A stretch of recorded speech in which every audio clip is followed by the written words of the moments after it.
Welcome to another unit of Principles of Management. Today, Unit 10 will discuss about group behavior. This module will help us to understand the different classification of groups. We'll also understand different models of group development. We'll focus on group structures. We'll discuss about norms. We'll also discuss about conformity. We'll discuss techniques of decision making in groups. We'll also understand work teams. We'll proceed now. Before proceeding further, let me understand, what do you understand by group? A group may be defined as a collection of two or more people who work within one another and regularly to achieve a common goal. What happens in a group is members are mutually dependent on one another to achieve common goals, and they interact with one another regularly to pursue their goal. Am I right? Any number of people who interact with one another and are psychologically aware of one another and perceive themselves to be a group. That can be a organization psychology. Another definition of a group, can I say by quoting this, a group has a common need relating to task, group and individual, and each group develop its own group personality. Right? Now we will proceed to understand first part, that is classification of group. The group are classified into two forms, that is formal group and informal group. A formal group, as you know, it's a very formal group. A formal group is always set up by the organization to carry out the work in support of organization goal. What happens in a formal group, the behavior that one should engage in are stipulated by and directed toward organization goal. The example, I can say, the example includes a bookkeeping department, an executive committee, and a product development team. So can I say formal group may be command group or the task group? Now the question must have arisen in your mind, what is command group and what is a task group? So as the name says, command group, it consists of the manager and the employees who report to him or her. And the task group is made up of employees who work together to complete the particular task or a project. Okay. And if I say what is committee, a group of people, official delegated to perform a particular function, at one particular function. Maybe an example, if I have to quote, like investigating, considering, reporting or acting or any such matter. So committee, one or more person appointed or elected to consider, report on or take action on a particular matter. That is what is a committee all about. So if I have to discuss about what is informal group, again informal group, informal groups are always alliance or a group that are neither formally structured or organizationally determined. So can I say organizations, informal groups are the group that involve to meet social or affiliation need by bringing people together and based on sharing certain interests and the friendship. So what are the example of the informal group? Can you name a few? One example is friendship group. The friends meet together. Then we have another group, that is interest group. We have reference groups. We have membership group. We have clinic. So when I say friendship group, the group that often develop because the individual members have one or more common characteristic.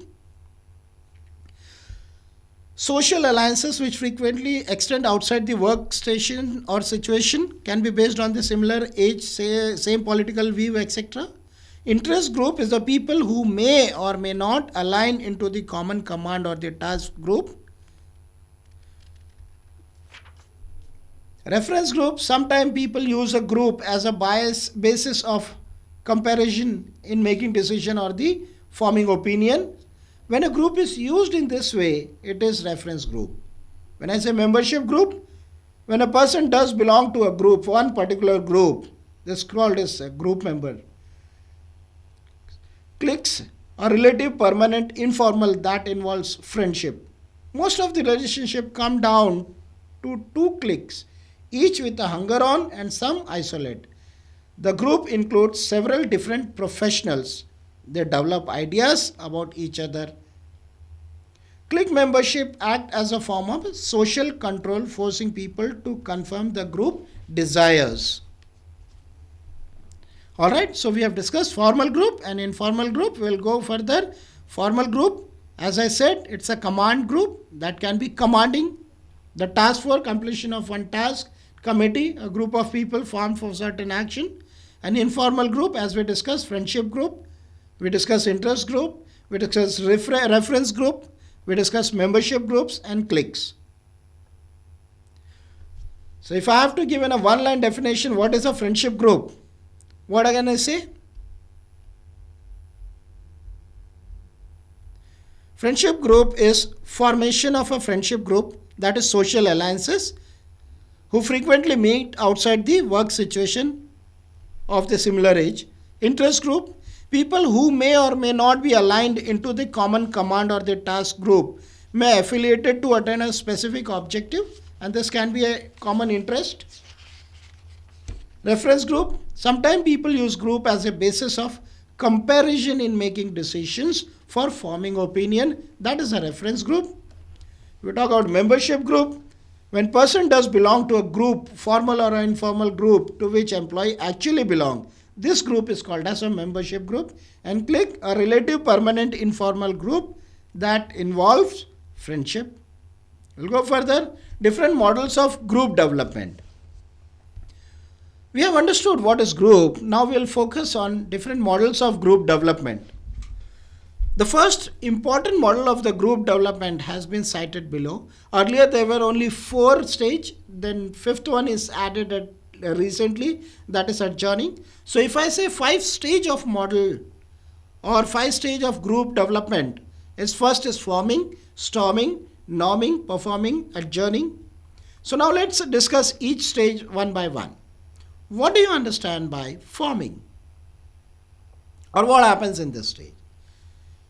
In this stage, the members are entering into the group. The main concern is to facilitate the entry of a group member.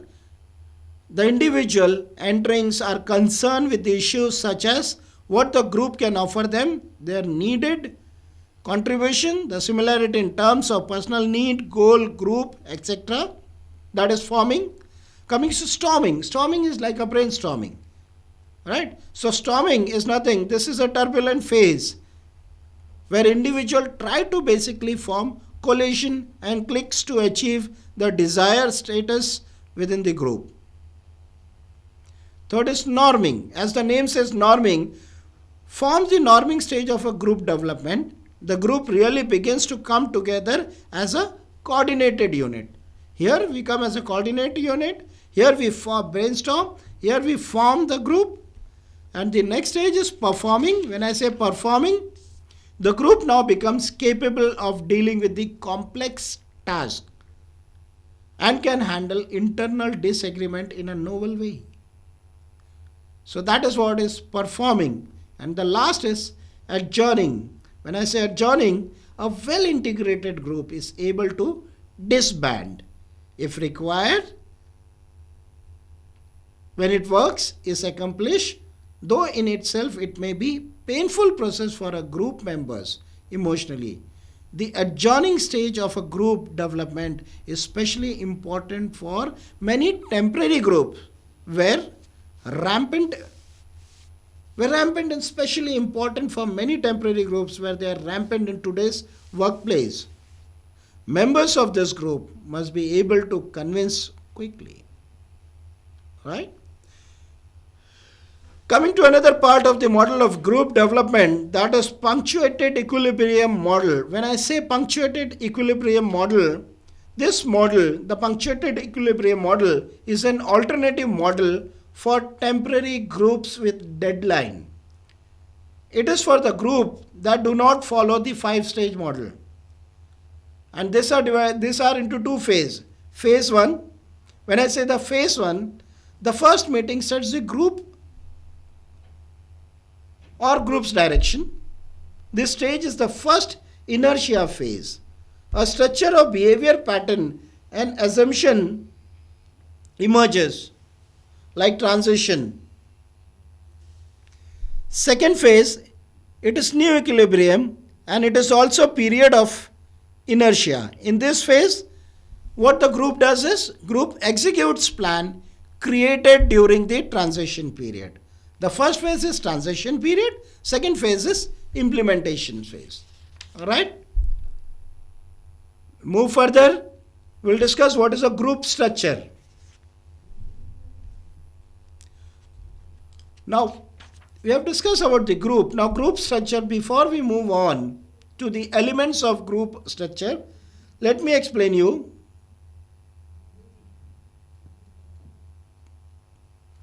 Work groups, in order to function as a coordinated unit, this unit need to have proper structure where there must be certain elements like formal leadership, role clarity among group members. In the absence of these factors, groups not only become a conflict ridden, but they also suffer a lot of problems. Alright? So each element of group structure, let us understand in details. The first element we are talking group structure is the formal leadership. When I say formal leadership, that is a effective leadership. And effective leadership can shape a group into a powerful force of accomplishment. Second is roles. A set of behavior that person expect of occupant of a position, or a role or a set of norms of expectation applied to the incumbent of a particular position by the role incumbent and the various other role players. So every individual should be defined role and they should understand what are their roles in the structure. Coming to role structure, each person in a group has some or the other role.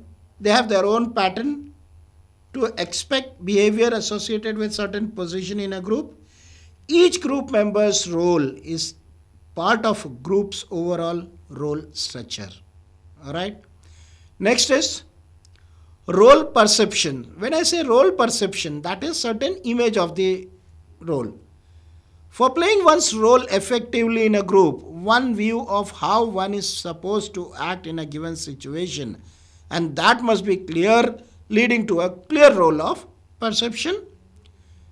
Next is role expectation. Turning oneself and behaving in a socially desirable manner is a part of fulfilling role expectation in a given situation and in the given context. Role conflict, when a group member is faced with the challenges of playing multiple roles, the role conflicts may occur due to inability of individual to balance all the role effectively. So this is again a group structure. Then role overloaded. The person experience role overload or role overload is defining as giving too much of the task on one person's head. And role ambiguity, it refers to the lack of clarity about the expectation of the role. I don't know what is my role. I have to do sometime this, I have to do sometime that. So that plays a lot of ambiguity in myself. So that is role ambiguity. And after understanding this role, we will discuss what is norms. You know what is norms? Norms is nothing but an acceptable standard of behavior which is expected by particular group is called as norms. Okay.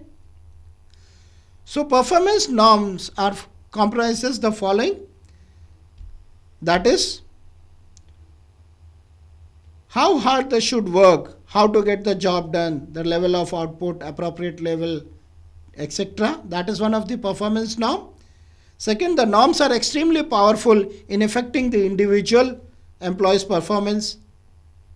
Right? After the norms, we'll go to the conformity. Now, before going further to the conformity, I would like to explain it a little theoretical part. There was a lot of strong research evidence suggested that group can place a strong pressure on individual member to change their attitude. All group do not have, let me tell you, all the group do not have equal ways over the members, and those that they are more influenced are referred as a reference group. Now, the reference group is characterized as one where the person is aware about the other. The person defines himself, herself, or as a member. Right? So, conformity, can I say the status? The status is a socially defined position or a rank given to the group or a group members. And status and norms, if I say.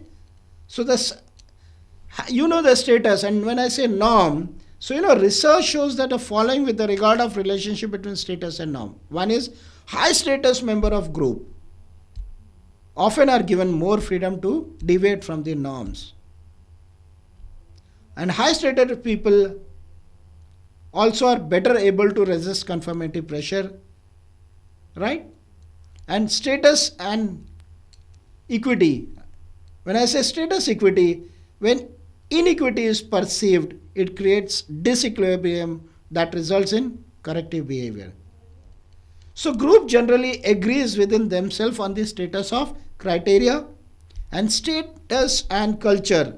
The cultural difference affect this status. For example, French are highly status conscious. Countries differ from criteria and create status. So every country has a different status and culture. So when I say conformity, it talks about the status and norm, status and equity, and status and culture. And now we will move to the next part of today's topic, that is technique of decision making. Now, technique of decision making in a group. There are different techniques how to take a decision.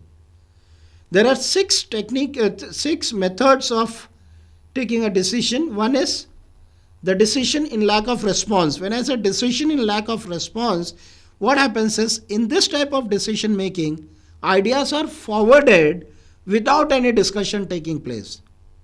It is when the group finally accepts the ideas, all others have been bypassed. That means only one group has to take a decision. Next is decision in authority rule. Decision by or decision in authority rule, when I say here only the leader makes a decision for the group and they have to implement it.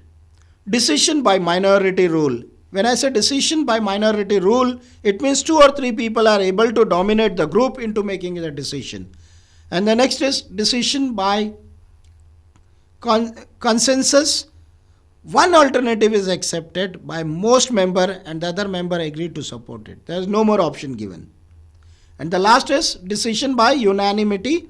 When I say decision by unanimity, all group members agrees totally on the course of action to be taken, and this is logically perfect group decision method that is extremely difficult to attend the actual practice. We'll go further. Here we are going to discuss 7 techniques of decision making. First is brainstorming. Brainstorming is a good technique of generating alternatives. That means the idea behind the brainstorming is to generate as many ideas as possible so that you come across one of the best ideas. In typical brainstorming sessions, you will always find 6 or 10 people sit and discuss the problem, and the group leader states the problem in the clear manner so that all the participants understand it. Right? Coming to next, nominal group technique, that is also called as NGT. The nominal group technique always restrict the decision or discussions or interpersonal communication during the decision making process. Hence the term nominal is used. Here what happens is group members all are present physically, although as in a traditional committee meeting, but the member operates independently. NGT is a good technique, by the way, to use in all situations where group members fear criticism from others. All right. Next is Delphi technique. When I say Delphi technique, the Delphi technique originated at the Rand Corporation to gather the judgment of experts for the use of decision making. And what this method says? This method is similar to the nominal group technique that we discussed earlier. It only differs from the NJT is that it does not require the physical presence of the group member. Experts at the remote location respond to the questionnaire, and based on that the decision is taken. Electronic meeting. When I say electronic meeting, as the name says, this method blends the nominal group technique with a sophisticated computer technology. Here what happens is the issues are presented to the participant and they type the response onto the computer screen. And that's how decision is taken. Now we talk about devil's advocacy. As the name says, devil advocacy, in this method, individual or group is given a role of critic. It has been assigned a role of critic where the person who is called as devil's advocate has the task of coming up with the potential problems related to proposed decision. So what happens? This helps us to come out with all the negative effects of this. Next technique of decision making is quality circle and quality team. Quality circle primarily is a very small group that voluntarily meet to provide input for solving quality or the production. And when I say quality circle are often generated from the bottom up, that is, they provide advice to manager who still retain decision making authority. And the quality team, if I say, in contrast, are included in the total quality management and the other quality improvement efforts as a part of change in the organization structure. Next is self-managed team. When I say self-managed team, the self-managed team makes many of the decisions that were once reserved for the manager, such as what can be those? Work scheduling, job assignment, and staffing. Right?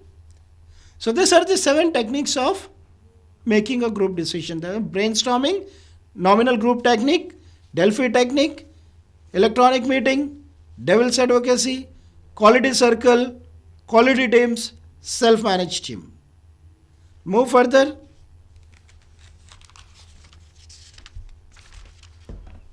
We'll go on understanding work team. What is a team? If I have to speak in a layman, a team is relative permanent work group whose group must have coordinate their activities to achieve one or more common objectives. The other way I can explain it, a team is a small group of people with complementary skills that work actively together to achieve a common purpose of organization.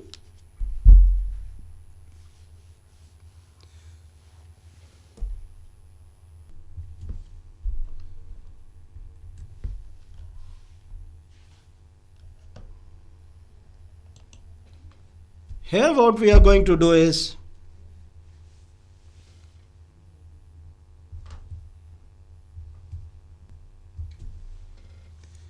we will discuss the different types of team. First, the problem solving team. As the name says, problem solving team consists of a group of 5 to 10 people from the same department who meets for a few hours each week and discuss the ways of improving their quality. Self-managed work team. A self-managed team includes collective close control over the place of work, determination of work segment, etc. Fully self-managed work team even select their own group member and have the member evaluate each other's performance. They look into each other's performance and they manage themselves.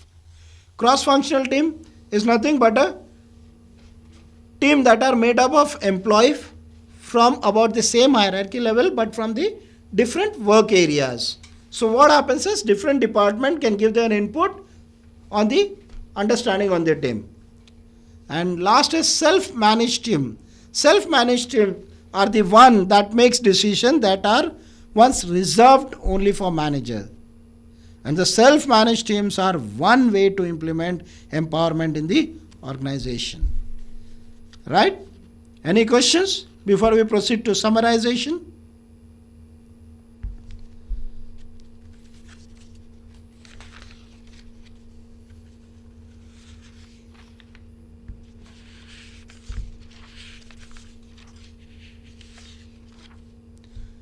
Okay, let's move to summarization.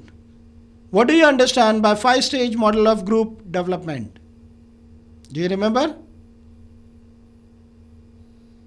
5 stage of group development. Do you remember?